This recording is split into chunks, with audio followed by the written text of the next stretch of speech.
Makasih ya Kang. Alah salaman barang gitu. Aku golek pasir Bib. Yang nggak atus pengen pitu gitu loh. Disalami secara jelas sih mau.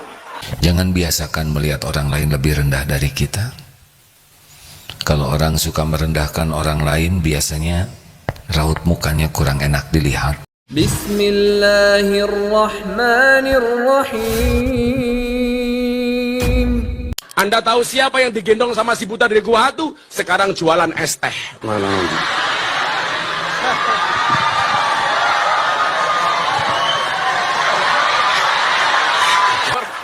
Kayaknya kalau kisah apa ora gitu. Makasih ya Kang. Alah salaman barang gitu. Aku golek pasir Bib. Yang nggak atus pengen pitu gitu loh. Disalami secara jelas sih mau. Kula niku bersyukur budayati elek. Mila dadi sinden. Layu dadi lonte tani. Oh mboten budhe nggih. Saiki kok dadi suarane kaya ngono. Oh. Miftah Maulana Habibur Rahman. Duwe bapak kiai desa, namanya Kiai Muhammad Muradi. Punya bapak namanya Muhammad Boniran. Punya bapak Kiai Muhammad Usman, punya bapak Kiai Jalal Iman. Punya bapak Kiai Karyonawi, punya ibu namanya Nyai Madarum, punya bapak Kiai Ilyas, punya bapak namanya Muhammad Besari. Jadi saya urutan ke-9 dari Mbah Muhammad Besari, makamnya di Tegalsari, Ponorogo. Coba Anda lihat Muhammad Besari itu siapa? Muhammad Besari punya bapak namanya Anom Besari, makamnya di Caruban. Anom Besari punya bapak namanya Abdullah Mursad, makamnya di Kediri. Abdullah Mursad punya bapak namanya Raden Demang, punya bapak namanya Pangeran Demang, punya bapak namanya Panembahan Wirasmoro, punya bapak namanya Susuhunan Paworo, punya bapak namanya Sultan Trenggono, punya bapak Raden Patah, punya bapak Prabu Brawijaya. Semoga Allah menggolongkan kita menjadi orang yang rendah hati, tawadu. Mengapa? Karena bahagia, mulia, dan selamat itu ada pada tawadu, rendah hati.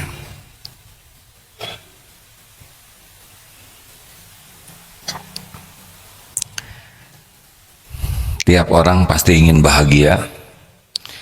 Tiap orang juga ingin mulia, dan tiap orang ingin selamat. Tidak jauh ya, bahagia, mulia, selamat. Nah, di antara salah satu kuncinya adalah tawadu, rendah hati. Rasulullah SAW bersabda, "Wa ma tawadu'a ahadun lillah illa rafa'ahu Allah." Tiadalah orang yang rendah hati karena Allah kecuali Allah mengangkat derajatnya. Nabi Muhammad adalah puncaknya kehebatan seorang manusia, puncaknya kedudukan karena beliau Nabi dan Rasul yang paling akhir, paling mulia, puncaknya kecerdasan, puncaknya kesuksesan, puncaknya prestasi, tapi beliau puncaknya ketawaduan. Siapa kita ini? Sudah kurang berprestasi, kurang pinter, kurang segala-galanya, tapi sombong. Nauzubillah min dzalik.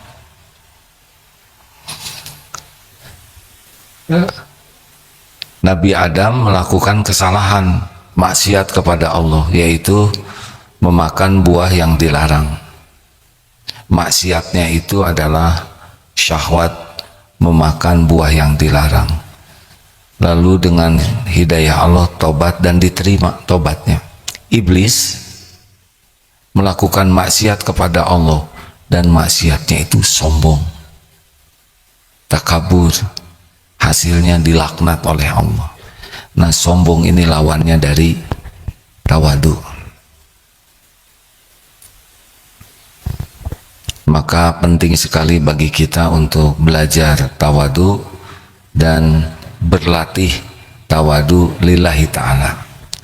Berikut ini akan dibacakan beberapa perkataan para ulama tentang tawadu. Imam Hasan Al-Basri berkata, "Tahukah engkau tawadu? Tawadu adalah engkau keluar dari kediamanmu, lantas engkau bertemu dengan seorang muslim, kemudian engkau merasa bahwa ia lebih mulia darimu. Jadi orang sombong itu kan dua cirinya, batarul haq wa ghamtun nas, menolak kebenaran dan menganggap remeh orang lain. Nah, orang tawadu sebaliknya, sangat merindukan, mencintai kebenaran dan tidak melihat orang lain lebih rendah dari dirinya. Jadi sekarang dilatih, ketemu misalkan santri ini ketemu security yang sudah usianya lebih tua, oh security ini jaga semalaman, usianya sudah banyak, sholatnya lebih banyak dari saya, zikirnya lebih banyak, amalnya lebih banyak, apalagi menjaga sekolah semalaman, sangat boleh jadi pahalanya lebih banyak dari saya. Hormat. Masuk santri baru, ini usianya lebih muda dari saya, berarti dosanya lebih sedikit daripada saya. Saya sudah banyak dosa. Adek ini baru umur 13 tahun, baru setahun baliknya, sedikit sekali dosanya. Kalau meninggal sama-sama, sangat boleh jadi adek ini lebih memungkinkan ke sorga daripada saya. Begitu. Lihat yang jualan di sana, udah sepuh, oh bapak ini sudah sepuh, membanting tulang, memeras keringat untuk menafkahi keluarganya. Setiap langkahnya pasti dicatat oleh Allah, tetesan keringatnya juga dicatat oleh Allah, letihnya jadi penggugur dosanya. Hormat. Jadi carilah prasangka baik bahwa orang lain lebih mulia daripada saya. Mungkin ibadahnya lebih khusyuk, mungkin malamnya lebih banyak menangisi dosa, kita tidak tahu. Mungkin lebih berbakti ke orang tuanya daripada kita, boleh jadi lebih banyak menolong orang lain daripada kita. Uangnya sedikit tapi itu orang miskin. Pernah lihat video viral, ada seorang pemulung anak-anak yang kalau sudah mengumpulkan sampah lalu menutup tangannya memasukkan uang ke sana tuh, lalu dia lari. Ya qadarullah ada yang memvideokan. Sudah masih kecil, dosanya masih sangat sedikit, hartanya tidak banyak, ringan hisabnya, sudah begitu senang wakaf.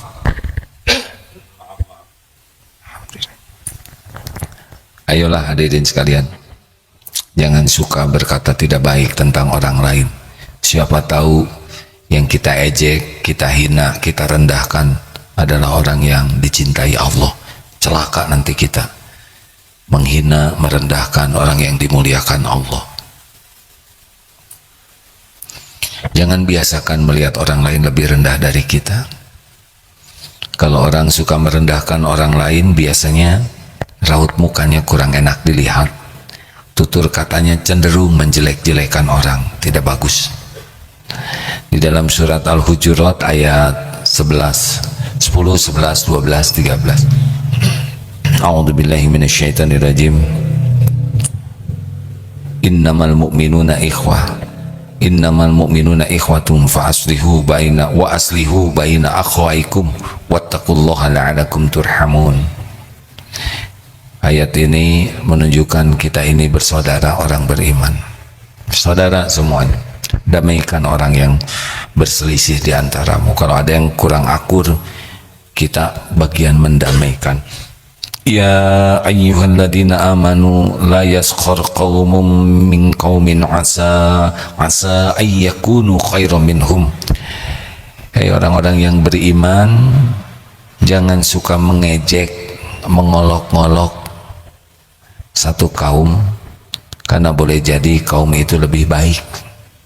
Khairan minhum, lebih baik daripada yang ngolok-ngoloknya. Wala nisa'um min nisa'in asa ayyakunna khairan minhun. Hei perempuan, jangan suka ngejek, mengolok-ngolok perempuan yang lain, karena boleh jadi yang diejek itu lebih baik daripada yang mengejeknya. Wala talmizu anfusakum, janganlah suka saling mencela. Benar tapi dicela tidak bagus, dilarang dalam Al-Quran saling mencela.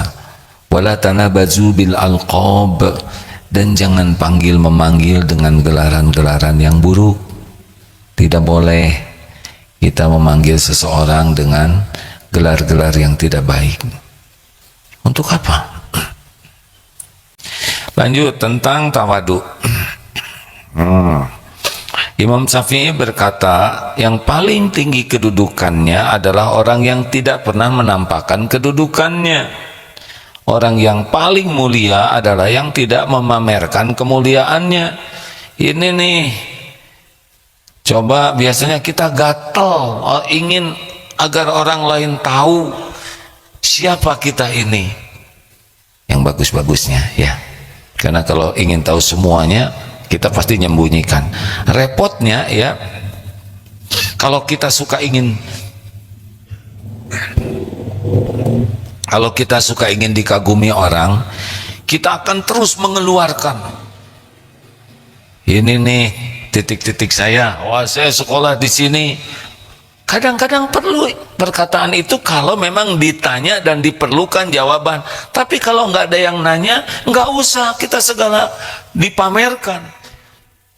Pengalaman pengen dipamerkan, kekayaan dipamerkan, jabatan dipamerkan, gelar dipamerkan, kedudukan dipamerkan, relasi dipamerkan, pamerkan. Udah keluar belum barusan? Belum ya? Saya lihat saudara, tenang aja ya.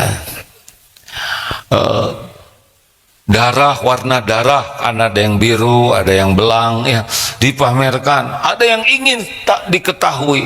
Ada yang saudaranya jadi pejabat, pamerkan. Padahal dia enggak dekat-dekat amat.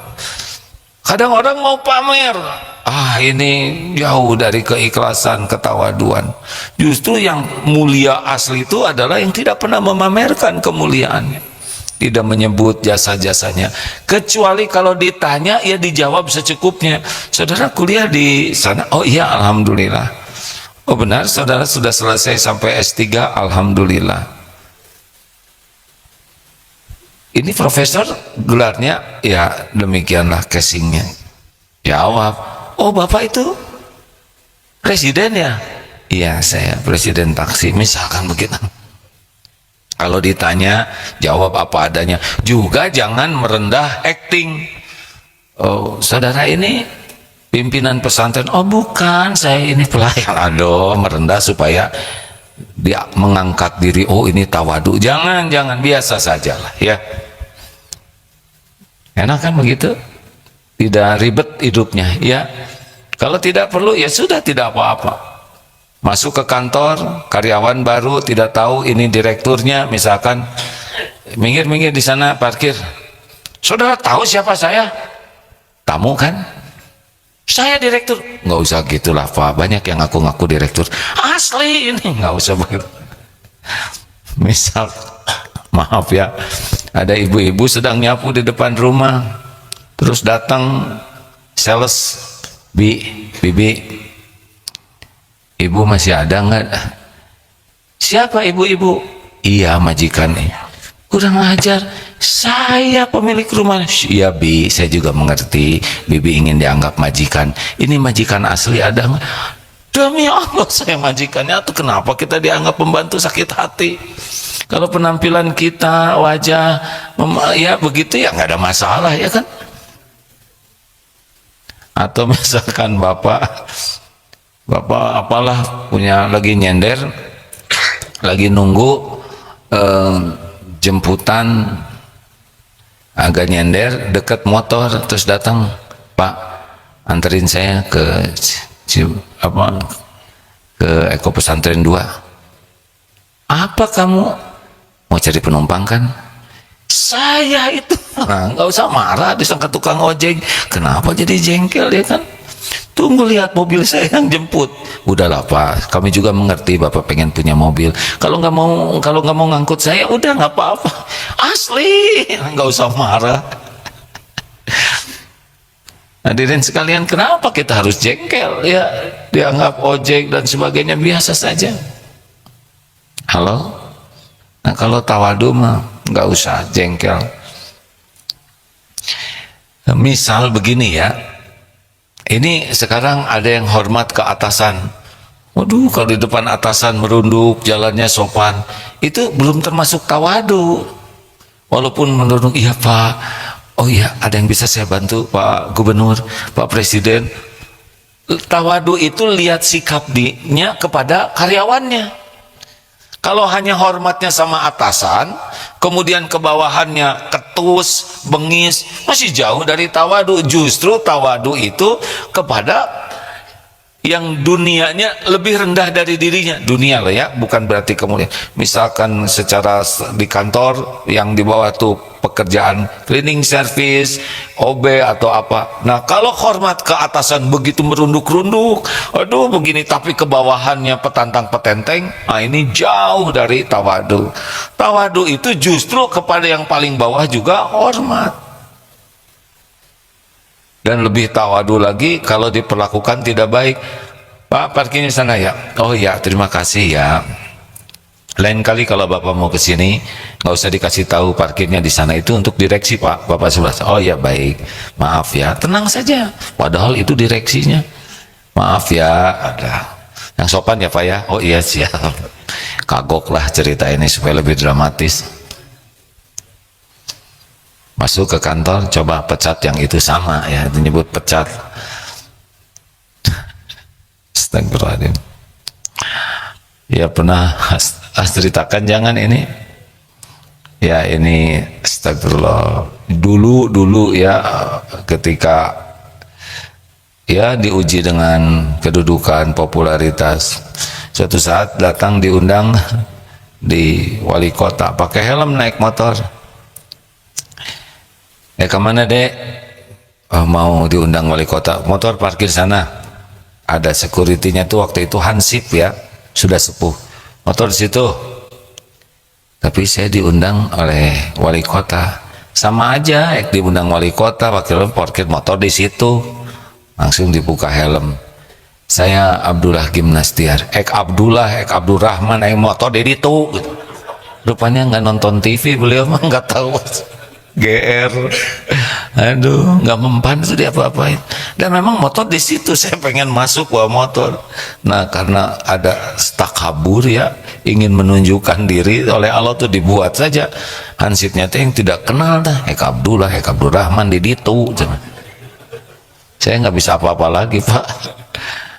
Itu Allah yang ngatur ya, supaya kita tuh nggak ujub. Apalah artinya jabatan, pangkat, popularitas, cuman casing saja itu. Ayo latih, jangan suka ingin diperlakukan spesial. Nah lanjut. Sudah habis waktunya kah?